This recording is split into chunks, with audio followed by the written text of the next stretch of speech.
My fiancée humiliated me in a public restaurant, shouting about my financial status and how much she despises me. I remained calm, but later sent her a comprehensive bill for all her unpaid debts. Now she's asking her wealthy new husband for money to settle with me. Be me, 29-year-old Marcus.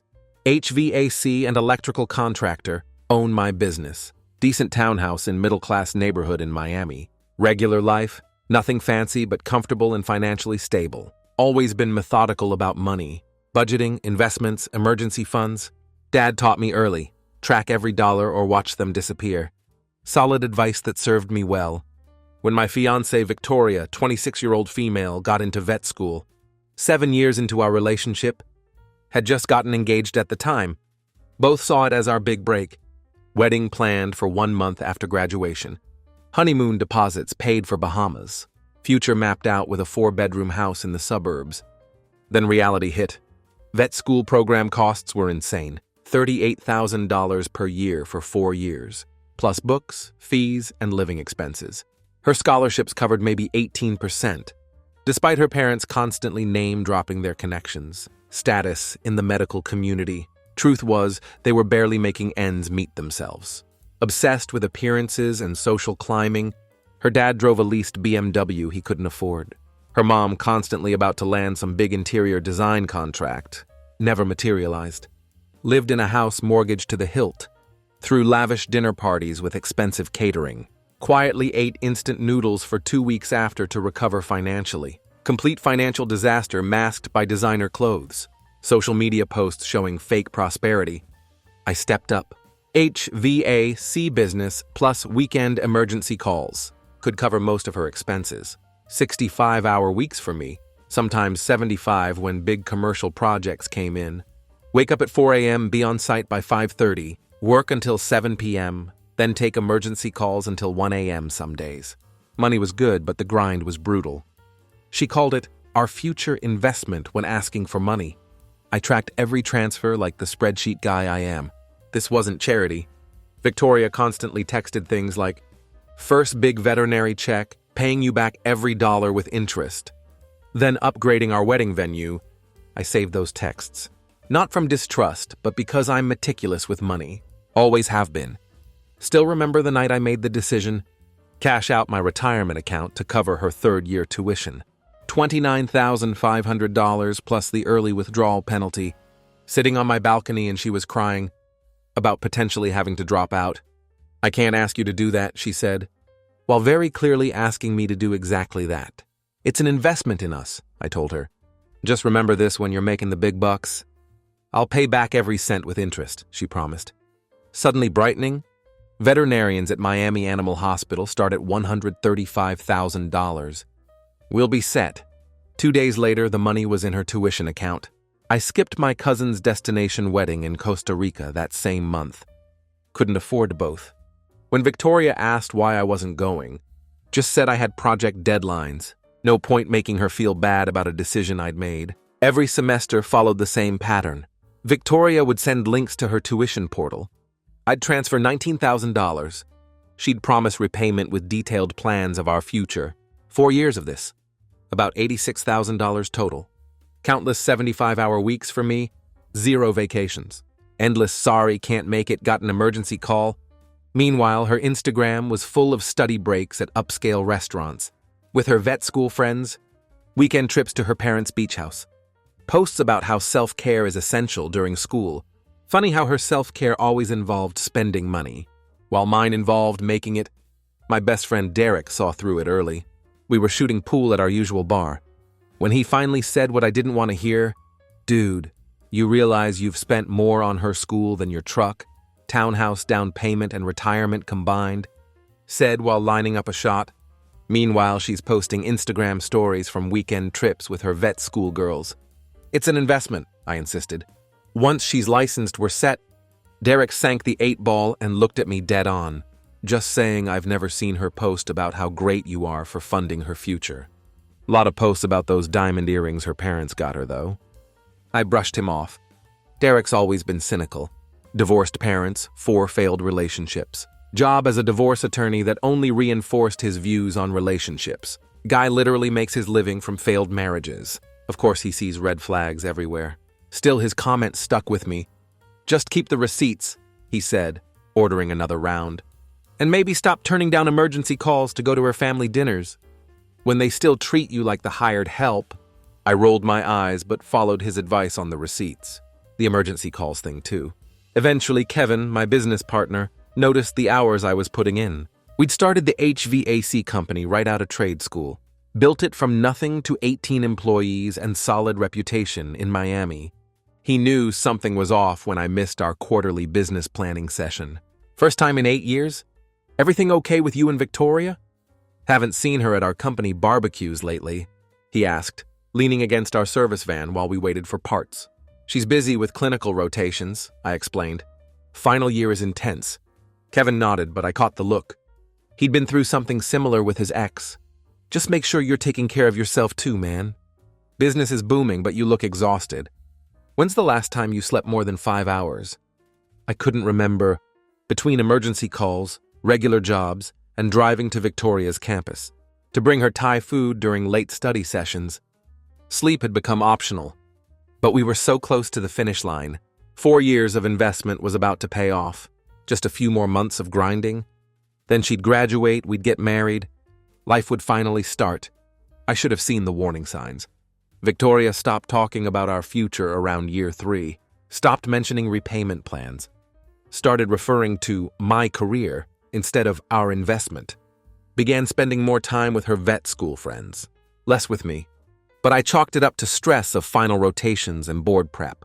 I was too busy working to notice she was pulling away. 1 month before graduation, 6 weeks before our wedding, Victoria hit me with the "I need space to focus on finals and boards." Said she needed to temporarily move back to her parents' place. Made sense, I guess. Veterinary boards are brutal. I helped move some of her things, told myself this was temporary, even ordered a study gift basket to be delivered to her parents' house. $250 worth of high-end snacks, energy drinks, new set of highlighters in her favorite colors. The note read, "You've got this home stretch." Then came the text that changed everything. 4 days after graduation, "Hey, just wanted to say thanks for paying my vet school tuition. My new man Blake thinks you're pathetic for investing in a woman clearly out of your league. Thanks for the free education. Enjoy your sad little life, lol." I stared at my phone, feeling like I'd been hit by a truck. The winky emoji, the LOL, the clearly out of your league comment. She wasn't just dumping me a month before our wedding. She was mocking me for financing her entire professional future. I checked her Instagram. There she was, arms wrapped around some guy in a tailored suit, standing in front of what looked like a luxury high-rise. Caption, "Upgrade complete #VetSchoolGrad, #blessed #moving up." My first instinct was to drive to her parents' house. My second, calmer thought was strategy. I've never been the type to lose my cool. Not when a contractor tried to screw us on a major job. Not when a client refused to pay a $25,000 invoice. Not even when my truck was stolen last year. I take my time, assess the situation, and execute a plan. I typed, "You're welcome." Then I started cataloging my records. Instead of losing it, I spent a full weekend gathering evidence. Bank transfers to Victoria labeled vet school tuition, cashier's checks to her university, screenshots of text exchanges discussing the loan arrangement, email threads about repayment plans. The total, $86,247.83. Every cent accounted for. I created a spreadsheet tracking each payment with dates, confirmation numbers, and corresponding promises from Victoria. I didn't have a signed loan agreement, but I had over 25 separate text and email threads, where she promised to repay me in full with interest. I printed bank statements, highlighted the transfers, organized them chronologically in a binder. I even had witnesses. Derek had heard Victoria promise repayment multiple times. She'd mentioned it to Kevin at our company Christmas party last year. One text from her third year stood out. "OMG, babe, you are literally saving my life. That $19,000 for this semester just cleared. I promise, on everything I love, I'll pay you back every penny with interest. When I'm making $135,000 as a veterinary specialist, you're investing in us, in me. I know we're a team, our future together. Exactly, partners in everything. Once I'm licensed, we're upgrading your whole life. New truck, maybe even move to a better neighborhood. Your HVAC grind is almost over. Looking back at that text now, I realized she'd been planning her exit for years. The comment wasn't about me retiring early. It was about her trading up once she had the credentials. I was just the stepping stone. The sucker who funded her ascension while she looked for someone better. I called Derek immediately. She dumped you. He didn't sound surprised. Just resigned. Worse, I said. She texted to thank me for paying her way through school. Said her new rich boyfriend thinks I'm pathetic. A long pause. Tell me you kept the receipts, Marcus. Every single one. Send me everything. I'm calling in a favor with Patricia at Westbrook Legal. She specializes in debt recovery, armed with a comprehensive file of evidence. I drafted an email.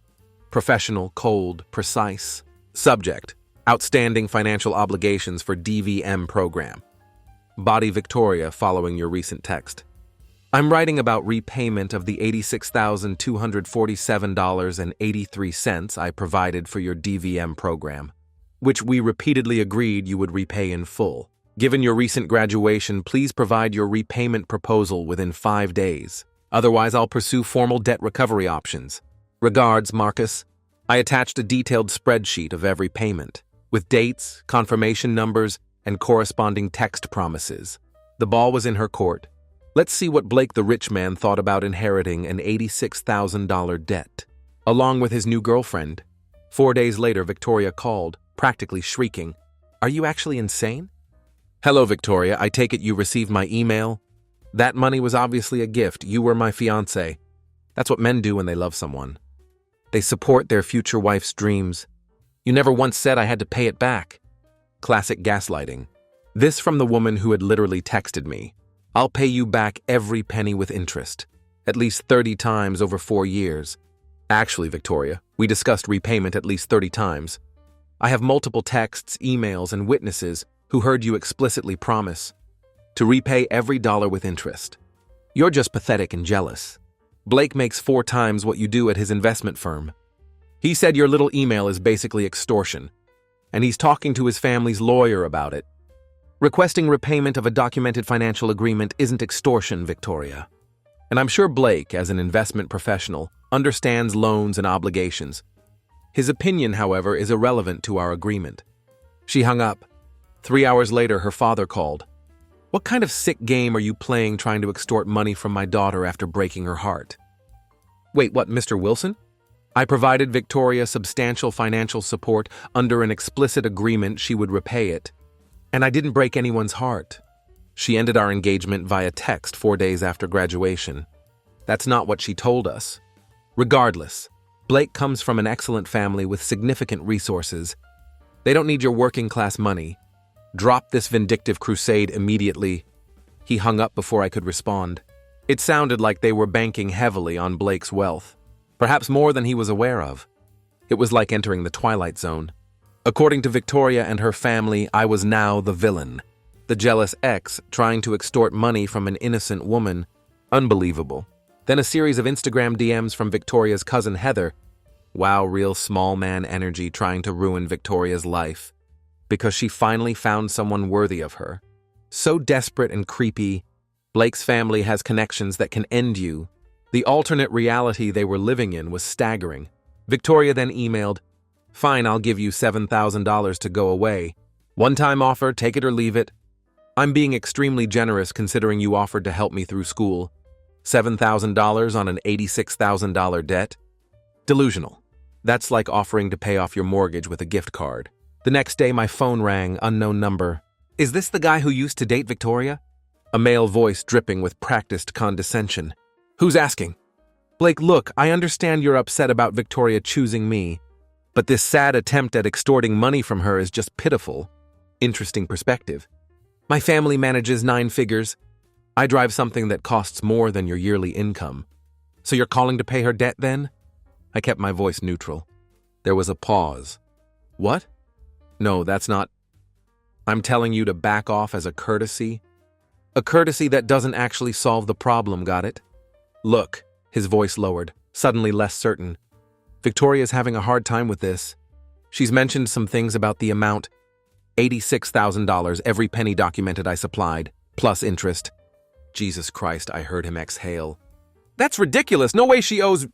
I have documentation for every dollar. Texts, emails, witnesses. Would you like me to send you the file? Maybe you could review it given your financial expertise. Silence. Or you could pay it, I continued. Since you just mentioned your family portfolio, that's not my responsibility, he snapped.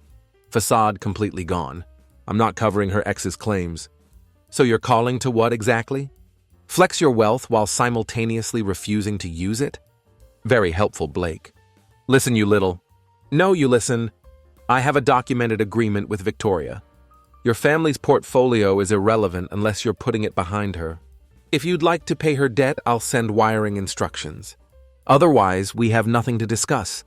You think you're so clever, he hissed. You have no idea who you're dealing with. Actually, I think I do exactly what I expected. I hung up. The call confirmed everything. Blake talked big but wasn't about to drop $86,000 on Victoria's pre-relationship debt. His carefully constructed image had cracked in under 2 minutes. All show, no substance. The kind of guy who brags about his daddy's money, but mysteriously can't pick up the check when it arrives. I forwarded Victoria's email to Derek, who replied within minutes. They think you're bluffing. Rich people always think the rules don't apply to them. Time to show your cards? I responded to Victoria. $7,000 for a debt of $86,247.83 is neither reasonable nor reflective of our numerous documented agreements. Given your DVM credential and earning potential, which you frequently cited while discussing repayment, I'm open to a structured repayment plan. If we can't reach an agreement within 7 days, I'll pursue legal remedies. This may include actions affecting your credit score, and potentially trigger a character and fitness review by the veterinary board. The board review point was something Derek discovered. Character and fitness reviews are standard for professionals handling controlled substances. Financial impropriety, especially breaking explicit financial agreements, can trigger investigations. Not that I wanted to harm her career, but she needed to understand the potential consequences of her actions. I researched further and found a recent case, Inari application of Jessica Torres, where the state veterinary board had delayed a new graduate's license for 8 months, pending review of financial misconduct allegations. I attached the case summary to my email. 7 business days passed. Nothing from Victoria. Instead, I received a certified letter from Blackwell Richardson and Associates, attorneys at law. Pure intimidation tactics. Claims that my baseless allegations, gifts freely given, and harassment constituted malicious interference with career prospects. They demanded I cease all communication or face significant legal consequences. Derek laughed when I showed him. They hired the expensive, threatening letterhead guy. Classic move when you're full of it, but want to scare someone off. I took their letter and my evidence file to Patricia, a debt recovery specialist recommended by a colleague. She reviewed everything thoroughly, spent 3 hours going through my documentation, occasionally nodding or making notes. Your documentation is impeccable, she said. Their letter is primarily intimidation with minimal substance. Their threats against you are largely unenforceable. She drafted a formal demand letter. It gave Victoria 21 days to pay in full or agree to a reasonable repayment plan. Otherwise, civil proceedings would commence. The letter was direct, citing specific legal precedents, outlining the strength of my position. No bluffing, no intimidation, just cold, hard facts. 3 days after the letter was delivered, I got a call to my business phone. My stomach dropped when I saw the number. "Can you come to the office?" asked Janet, who handles our customer service. When I arrived, she looked uncomfortable. "We've received a complaint about you using business resources to harass a former partner." She slid a printout across the desk. Emails from my work account to Victoria, but they were edited with key parts about repayment removed, to make it look like I was just angry about being dumped. "These have been altered," I said immediately. "I have the originals and can prove it." Janet looked relieved. I suspected something was off. The complaint came from someone who doesn't even use our services, a Mr. Wilson. He's demanding we terminate your business license for harassment conducted during business hours. I showed Janet the complete email thread from my personal account. The documented payment history and Victoria's original text. "Jesus," she muttered. "They're really trying to get you shut down over this." "Apparently." "Well, this complaint is dismissed. and I'd suggest keeping all correspondence with these people. They seem problematic. That night I told Derek about the complaint. They're getting desperate, he said, taking a swig of his beer. They tried intimidation, then bribery. Now they're trying to mess with your livelihood. What's next, claiming you were abusive? His words turned out to be prophetic. The next day, I received an email from one of our major commercial clients, a property management company that used our services exclusively for 20 buildings. We've received concerning information about potential legal issues involving your company. Can you please clarify the situation regarding harassment allegations? Someone had reached out to my clients. This was crossing a line. I immediately called the property manager, explained the situation truthfully, and offered to show him the documentation. He sighed. Look, I figured it was BS. The email came from some random Gmail account claiming to be a concerned citizen. I know you're not the type. But I had to ask. I appreciate that, I said. There's an ongoing financial dispute with my ex-fiancée. She's attempting to avoid repaying a significant loan by creating diversions. Been there, he said dryly. Ex-wife tried to get me fired during our divorce. Keep doing quality work and we're good. Crisis averted, but I was furious. They were now actively trying to destroy my business reputation. To avoid paying a legitimate debt, this wasn't just about money anymore. It was about principle. A mutual friend from college, Jessica, reached out. She'd heard contradicting stories. I showed her the actual text from Victoria and my evidence file. Jesus, that's cold, she said about Blake. He does have family money, but he's notorious for being controlling with it. His last girlfriend had to account for every dollar he invested in their relationship. Unless it makes him look good socially, I seriously doubt he's eager to cover her pre-existing debts. That confirmed my suspicion that Victoria and her parents were grossly overestimating Blake's willingness to bankroll her financial messes. They thought they'd found a golden ticket, but in reality, they just traded one financial obligation for another, more controlling one. Jessica offered another insight. Blake's dad cut his trust fund last year. He talks big, but his wallet doesn't always back it up. After my lawyer's letter arrived, I received an email from a different attorney, Jennifer Sanderson at Greystone Legal Partners. This one had a different tone. Miss Wilson wishes to address this matter discreetly, concerned about professional ramifications. And then the insulting offer, without any admission of liability, a one-time settlement payment of $18,000. $18,000 on an $86,000 debt. After that text, offensive. That's like crashing someone's new Tesla and offering to pay for a car wash. I forwarded it to Derek, who replied, "The rich boyfriend probably said not my problem, and now they're scrambling. Hold the line." I was about to reply when Kevin, my business partner, pulled me aside at our shop. "I just got off the phone with someone claiming to be your ex's lawyer," he said, looking concerned. "They're saying they're going to file a restraining order against you for workplace harassment. Something about you stalking her at her job."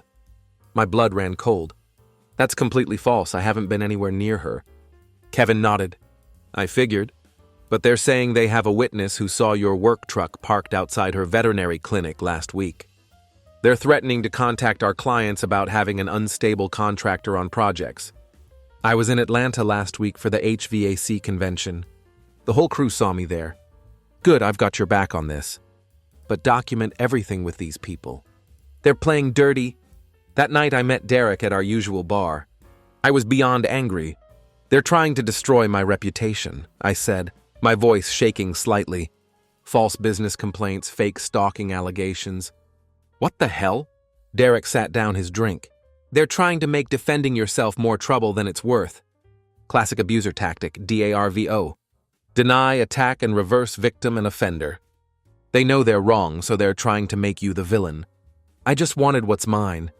And that's exactly what you're going to get," Derek said firmly. "This just proves they know they'll lose in court.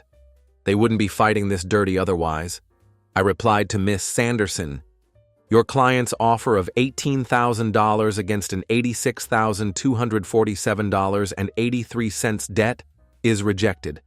Miss Wilson's current anxiety stems from her decision to renege on clearly established financial commitments, followed by her taunting message. Additionally, I'm aware of false complaints made to my business and fabricated stalking allegations. These constitute defamation and potential criminal false reporting. My terms haven't changed. Full amount, interest, 21 days. Otherwise, I'll file a civil claim and report all false allegations to appropriate authorities. Attaching proof of my Atlanta trip, including hotel receipts, convention badge photos, multiple witnesses who could verify my whereabouts. Let them try to claim I was stalking her while physically in another state. A week before the 21-day deadline expired, I received an email from Jennifer. After further consideration, Miss Wilson proposes a structured settlement of $52,000 to be paid over 6 years without interest. This represents a substantial portion of the claimed amount and offers a reasonable resolution to avoid protracted legal proceedings for both parties. From it was a gift to here's $52,000. Progress, but still significantly short. No interest despite explicit promises. 6-year term was unacceptable. I consulted Patricia. Her assessment, they know they're in a weak position. The increment from $18,000 to $52,000 in 1 week tells me they're expecting to pay the full amount eventually. Stand firm, I replied to Miss Sanderson. The offer is insufficient. My position is non-negotiable. Full principal, $86,247.83. Standard interest at market rate. 36-month maximum repayment, acceleration clause for missed payments. These terms align with Miss Wilson's own commitments. I've now documented multiple attempts to harm my business and reputation through false claims. Any further such actions will be addressed in court. You have 5 business days to accept these terms. 5 tense days. Complete silence. I prepared court filings with Patricia. We were ready to file the moment the deadline passed. At 4:47 p.m. on the final day, an email arrived. Following consultation with our client, we conditionally accept the core terms. Principal, $86,247.83. Interest, fixed 5% from graduation date. Repayment period, 36 months. Acceleration clause with 10-day cure period. Conditional upon confidentiality provisions. The fundamental demands were accepted. They knew they couldn't win. All the posturing, threats, and manipulations had failed. I replied, the proposed terms are acceptable pending review of the draft agreement. Please forward documentation. A week later, I signed the final agreement. Victoria had refused to be present for the signing, sending her lawyer instead. Fine by me, I had no desire to see her either. Jessica informed me Victoria passed her veterinary boards. Blake, the wealthy new man, was reportedly furious about the financial drama, had refused to get involved, making it clear her debts were her problem. Victoria hadn't secured the prestigious animal hospital position she'd boasted about, instead taking a retail veterinary job at a pet store chain. The settlement would require approximately $2,650 monthly after taxes.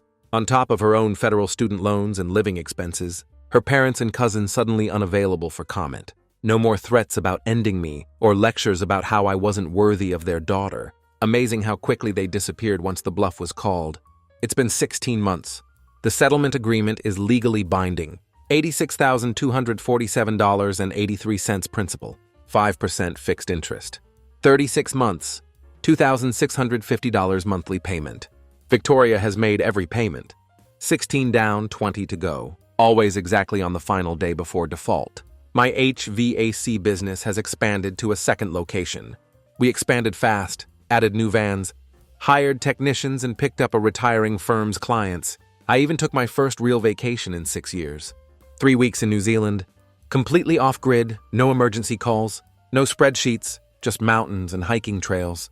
I've restored my retirement accounts, made some solid investments in rental properties, even started a small side business handling commercial property maintenance contracts. Turns out I didn't need Victoria's veterinary salary to build a successful future. I just needed to stop bankrolling someone else's. What about Victoria? According to Jessica, Blake left her 4 months after the settlement was signed. His parting comment at a mutual friend's dinner party, "I'm not interested in subsidizing someone else's financial train wreck." So much for her meal ticket. Her career, retail veterinary work at a suburban pet store chain, night shifts and weekend rotations, not the clinical animal hospital position with 6-figure guaranteed advancement she'd planned on. Now she lives in a 1-bedroom apartment with a roommate. Her parents, who once pretended to have connections despite barely making rent themselves, quietly cut ties once Blake bailed and the lawsuit landed. Then just when I thought it was over, things took an unexpected turn.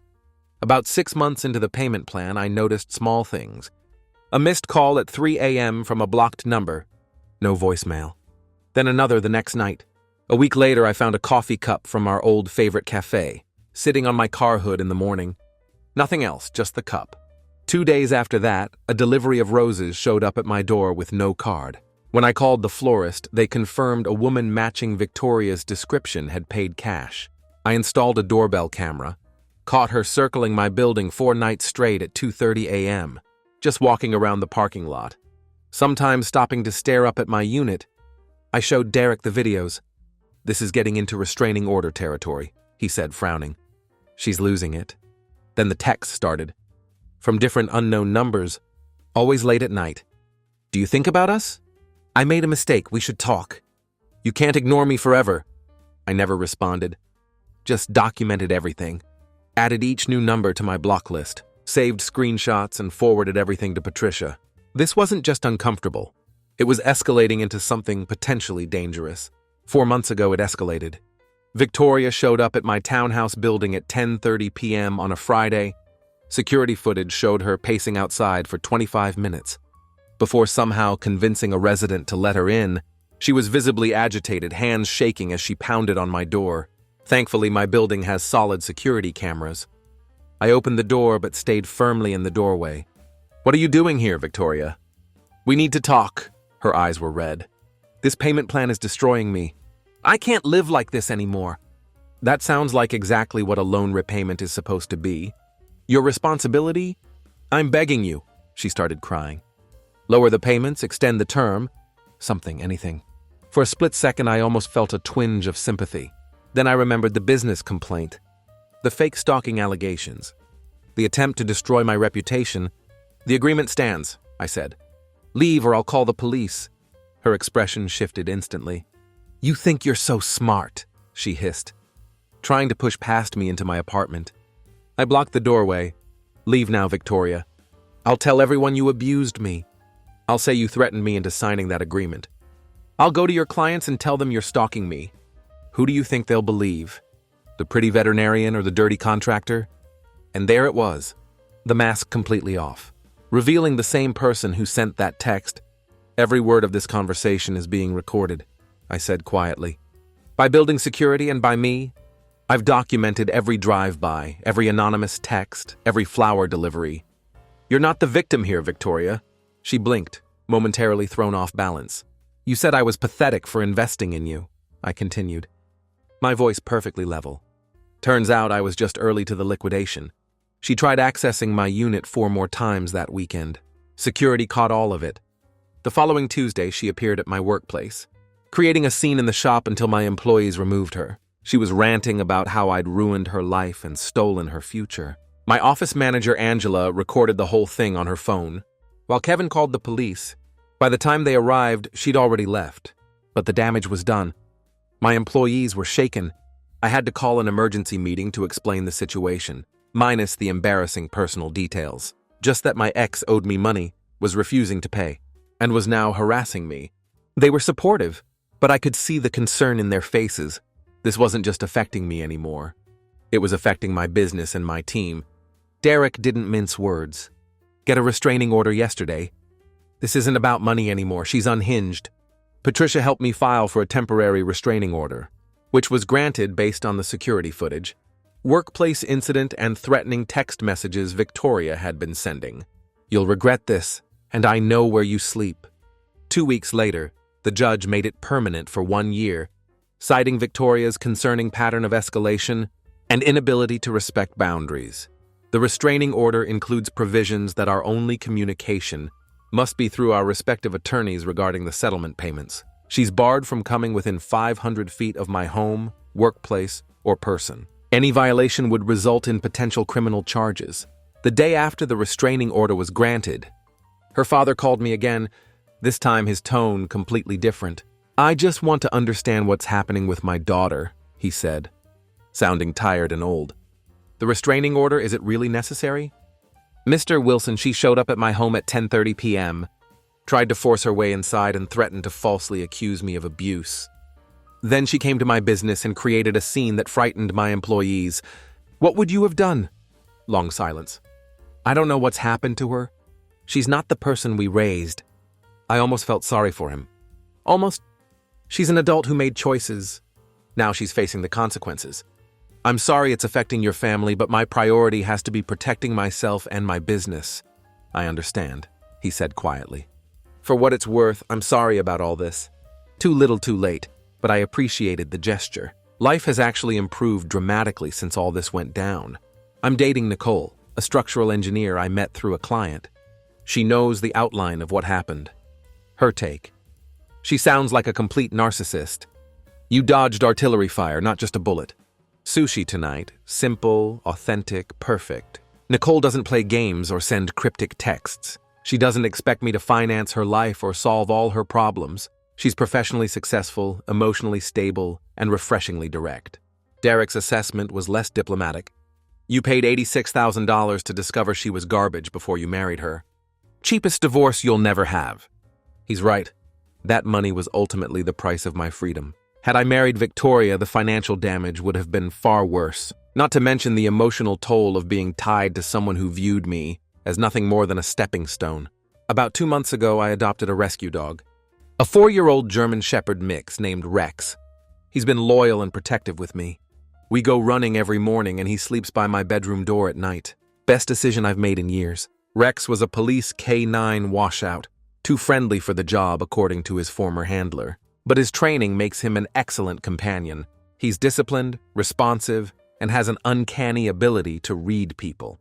The money from Victoria's payments goes straight into an investment account. I'm actually planning to use it as seed funding for expanding the HVAC business. With Kevin next year, turning her debt into my future success feels like poetic justice. There's something deeply satisfying about using the money that was supposed to fund her future to build mine instead. The most surprising development came from Victoria's father. He approached me at a local coffee shop last week, looking much older than I remembered. I owe you an apology, he said quietly. We believed what Victoria told us about you. She's not well. She's seeing a therapist. I mean, it's long overdue. He handed me his card. If you ever need anything, please call. And thank you for not pressing charges over the stalking. You could have made things much worse for her.